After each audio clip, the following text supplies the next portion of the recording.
diary. Stitch has been doing really great. His goodness level is way up. And climbing.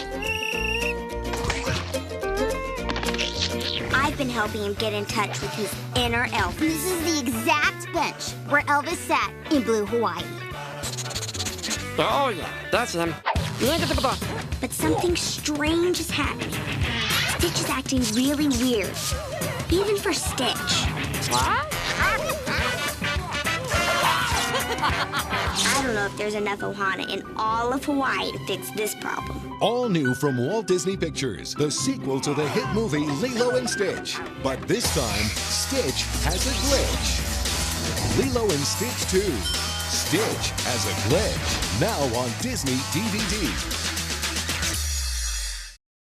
In this video, we see a DVD preview for the film Lilo and Stitch 2, Stitch Has a Glitch, that appeared as a trailer on Disney DVDs in 2005.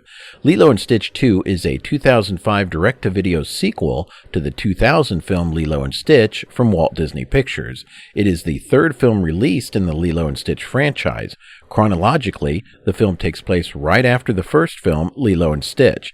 Disney billed this as a direct sequel to the original film. That's why the film carries a number 2 in the title, even though it was released after Stitch the movie. In the film, Stitch develops a glitch that momentarily reverts him back to his original programming to destroy things. This is presented first as a nightmare, then through momentary glitches in the real world that create some awkward situations. At this point, Stitch is living with Lilo and Nani. Dr. Jumba and Pleakley are also living in the house.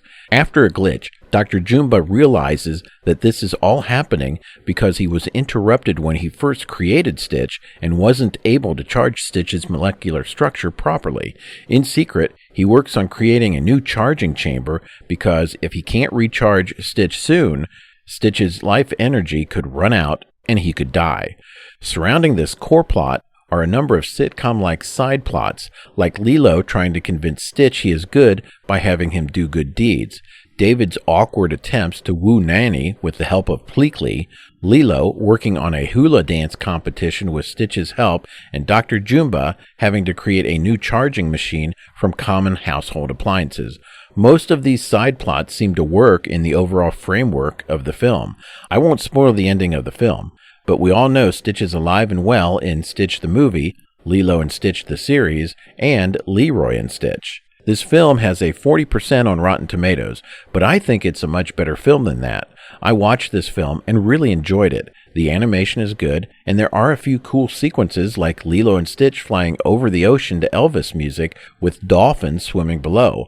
The film also moves along pretty fast, and it doesn't seem to descend into dopey slapstick or have over-the-top situations with Stitch like I've seen in other Stitch films.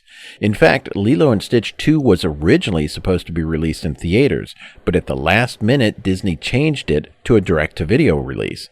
The story was that Disney made this decision because The Jungle Book 2 received such poor critical reviews 3 years earlier, back in 2003. The Jungle Book 2 does have a score of only 19% on Rotten Tomatoes, but it did very well at the box office, delivering $135.7 million against a budget of only $20 million. Who wouldn't be happy with those numbers? It's possible the numbers had nothing to do with Disney's decision not to release Lilo and Stitch 2 in theaters, and that the Disney execs just had lost confidence in their Australian Disney Toon animation studio. Both The Jungle Book 2 and Lilo and Stitch 2 were produced by the Australian animation studio. Disney ended up closing that studio a year later in 2006, citing rising costs. Dakota Fanning does the voice for Lilo in this film instead of David Chase, who was the voice of Lilo in all of the other films and the series. Honestly, I couldn't tell the difference. The reason Disney gave for this was that David was too busy recording for the series to record for this movie. I think it may have also had something to do with Disney's original plans to release this film theatrically. I think they wanted the name recognition and star power of Dakota Fanning. By the time this film came out, Dakota Fanning had starred in movies opposite Robert De Niro, Sean Penn, and Denzel Washington, as well as having starred in the film The Cat in the Hat. and all of the other voice actors were able to record for this film, including Chris Sanders, Tia Carrere, Kevin McDonald, and David Ogden Stiers. The only other explanation I could think of was that Davy Chase would have been 14 at the time they recorded for this movie, and maybe Hollywood labor laws wouldn't allow her to work that much.